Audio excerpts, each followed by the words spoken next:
Late us talk about child birth, और जो methodology हम यूज करेंगे वही KP 4 step, then we'll use BNN and then Chandrakala Nadi to predict how they complement each other, और result एक ही आएगा। अब देखिए, केपी एस्ट्रोलॉजी या 4 स्टेप मेथडोलॉजी जिसमें कि एस्पेक्ट कंजंक्शन का प्रयोग भी होता है, क्या कहती है? चाइल्ड बर्थ के लिए fifth cusp for the fifth house is the prime, मतलब अर्थात वो प्राइम कस्प है या प्राइम हाउस है पहले चाइल्ड, पहले फर्स्ट चाइल्ड के लिए। सेकंड चाइल्ड के लिए हम 7th, फिर 9th, थर्ड के लिए 4th के लिए 11th लेंगे। तो कॉम्बिनेशन क्या होने चाहिए नेटिव के चार्ट में? सेकंड, इट शोज कि भाई फैमिली बढ़ रही है, बच्चा आएगा तो फैमिली बढ़ेगी। Similarly, fifth, it is the prime house for children of progeny. 11th, भाई इच्छा पूर्ति हुई, हर जातक को होता है कि भाई उसका बच्चा हो, आगे परिवार बने। तो अर्थात द कॉम्बिनेशन विल बी 2, 5, 11। अब देखिए, नेचुरल सिग्निफिकेटर कौन है चाइल्ड बर्थ का? The natural significator of child birth is Jupiter. Further देखिए, चाइल्ड बर्थ देखने के लिए हमें लेडी, मतलब अर्थात जो औरत है वही बच्चे को जन्म देती है, तो इसलिए उनके चार्ट पे अधिक फोकस करना चाहिए। ऐसा नहीं है कि मेल चार्ट में ये रिफ्लेक्ट नहीं करता है। I have taken example of Mahatma Gandhi chart in this video, और हम देखेंगे कि किस तरह उनके जो 4 पुत्र हुए वो क्लियरली उनके चार्ट में तीनों थ्योरीज के माध्यम से रिफ्लेक्ट करते हैं। फर्दर एक चीज कहते हैं, पांचवें घर से, अर्थात fifth from fifth house is the 9th house which is a helping house for child birth.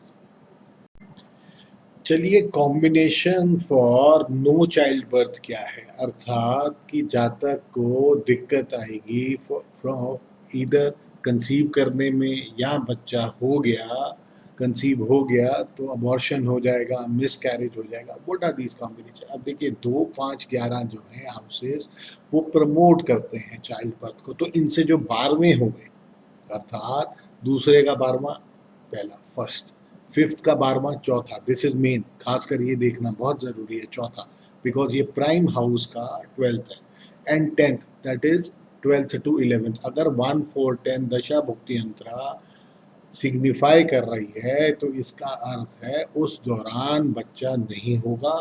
In case बच्चा हो जाता है तो अबॉर्शन के चांसेस बहुत अधिक, मिसकैरेज के चांसेस बहुत अधिक होंगे।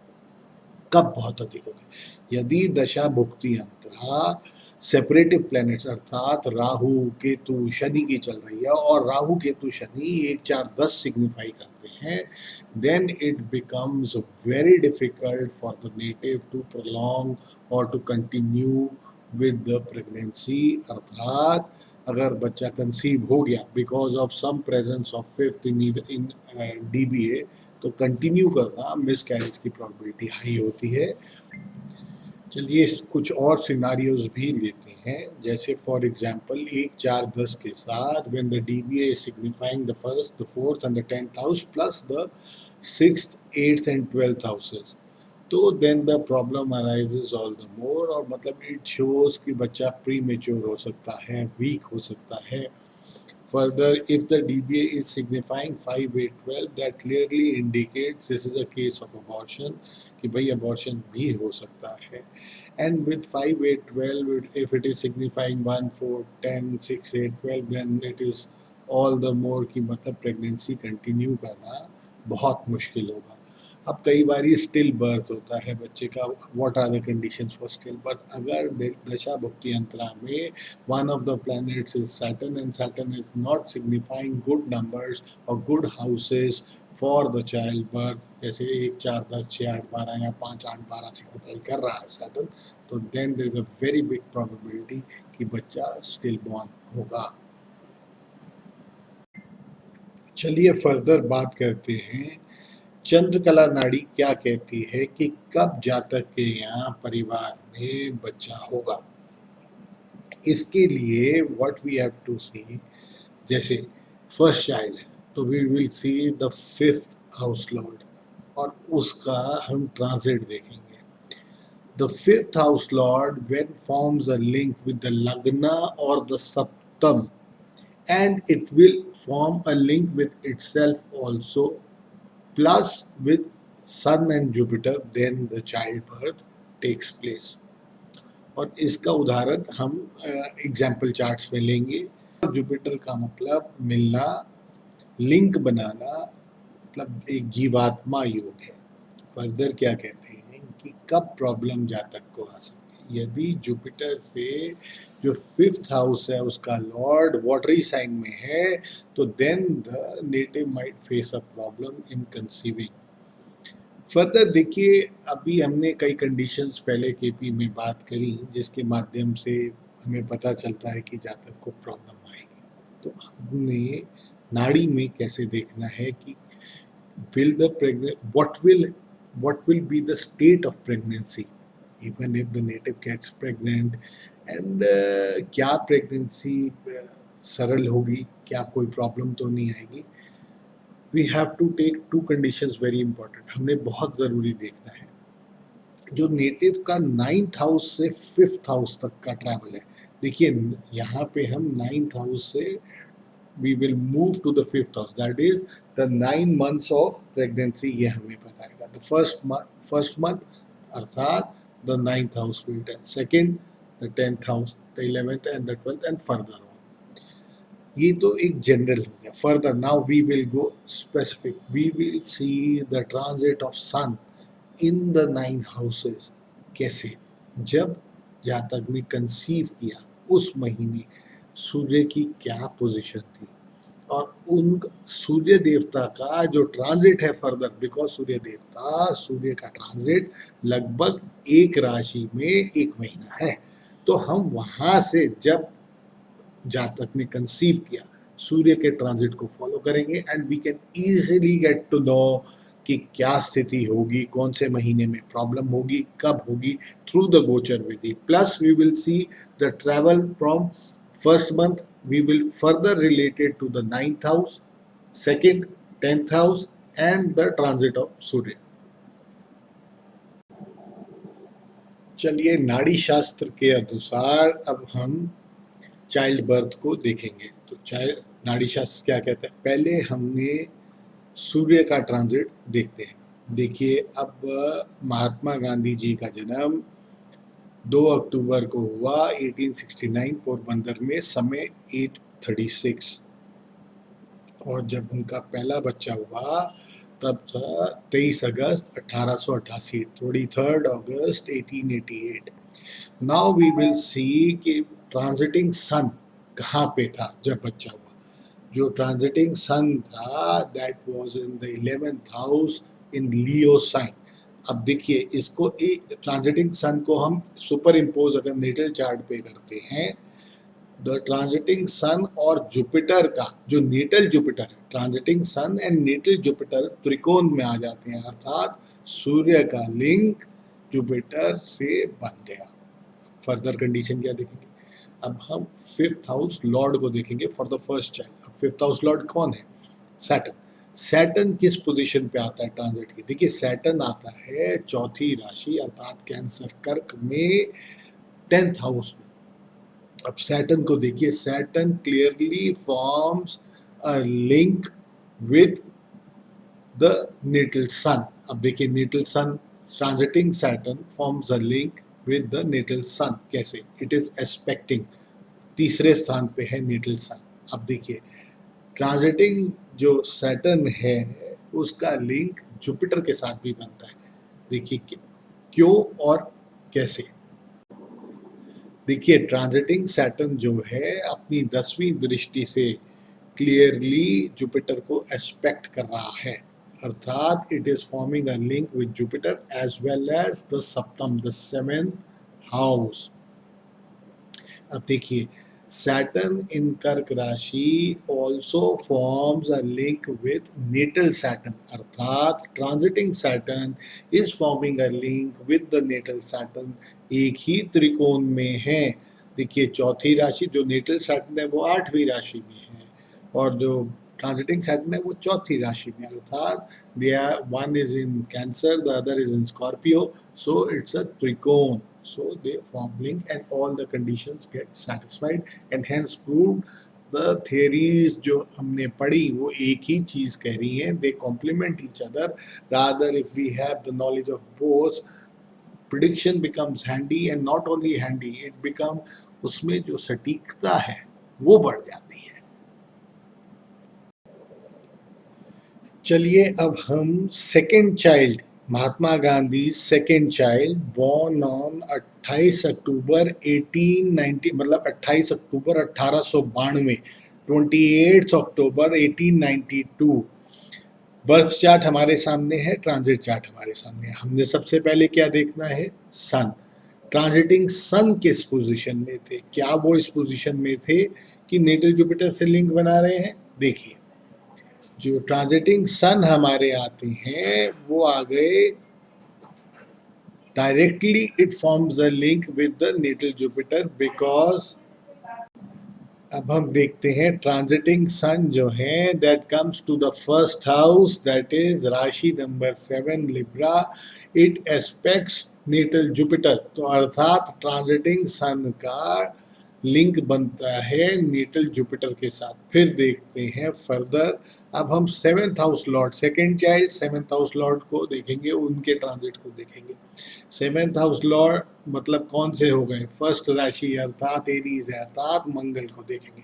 मंगल को किधर देखते हैं हम, ट्रांजिट चार्ट में देखिए मंगल किधर है, 11वीं राशि में 5वें घर में है मंगल। तो अर्थात मंगल का लिंक बन गया अपने नेटल मंगल के साथ ही, त्रिकोण में हो गए, plus it forms a link with the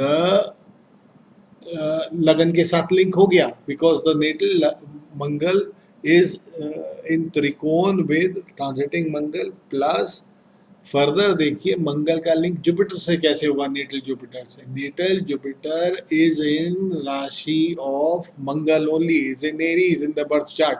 so transiting Mangal forms a link with Lagna, transiting Mangal forms a link with Jupiter। अब देखिए, transiting Mangal is also aspecting natal Surya, अर्थात आठवां स्थान पे देखिए, फ्रॉम ट्रांजिटिंग मंगल किधर है, 11वीं राशि में, it is aspecting natal sun in the 12th house। So all the conditions of Chandrakala Nadi plus Bhrigu Nadi are satisfied, and hence the childbirth takes place। चलिए अब बात करते हैं गांधी जी के third child. 2 January 1897, 2 January 1897 we see the transit। First of all we'll see the transiting sun। Where is the transiting sun? देखिए आप, transiting sun is transiting during that time in the 9th राशि अर्थात Sagittarius में है।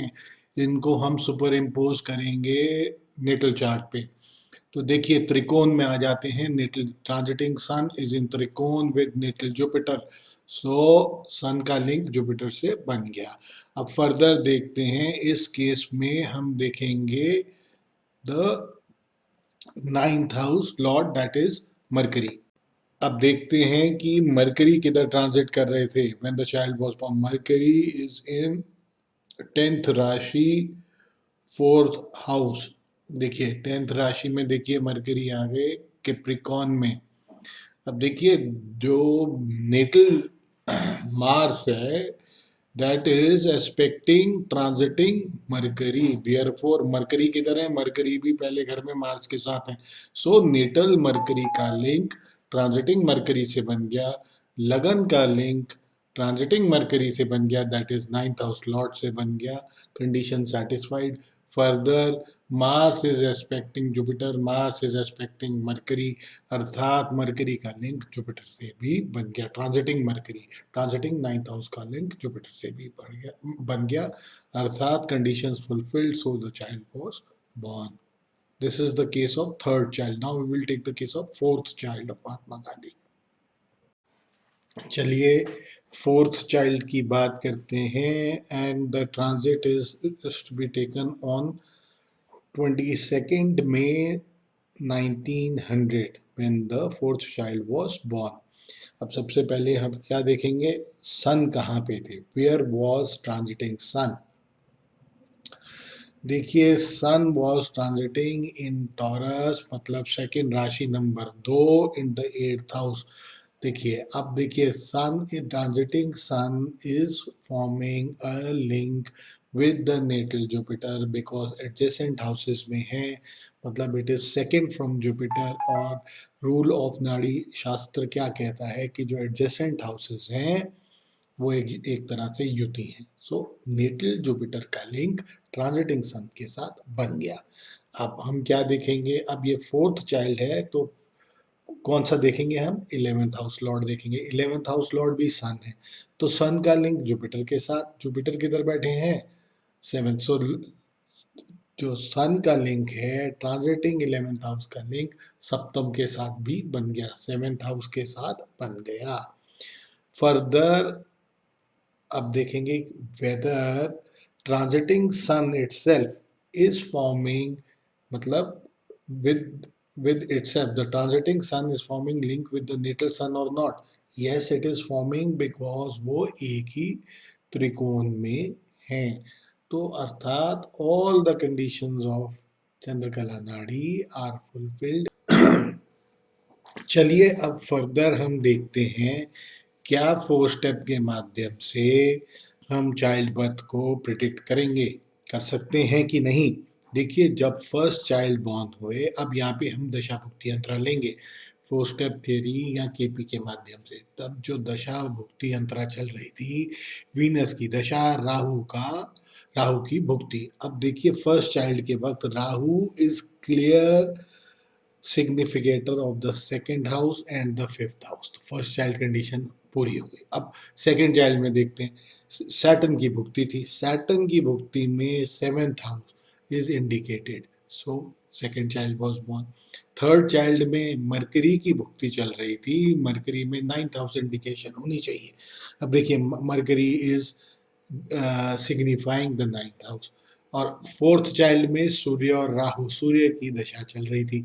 अब देखिए सूर्य यहाँ पे देखिए फोर्थ चाइल्ड के लिए Surya and Rahu should signify the 11th cusp और द 11th हाउस। अब देखिए यहाँ पे सूर्य अपने स्टेप 1 पे 11th हाउस को सिग्निफाई नहीं कर रहा, लेकिन सूर्य 11th हाउस जो राशि पड़ती है, पांचवी राशि वो 11th हाउस पे पड़ती है, तो Surya is a significator of 11th house. And जब बच्चा कंसीव हुआ या तो अब उसकी स्टेज को 9 महीने पहले ले, देन सूर्य वो, if you see the transit of Surya, वो अपनी स्थिति को स्ट्रॉन्ग करता है। So Surya becomes a significator of the 11th house. So fourth child में the condition of Surya Rahu जो कि 11th हाउस सिग्निफाई होना चाहिए हो जाता है।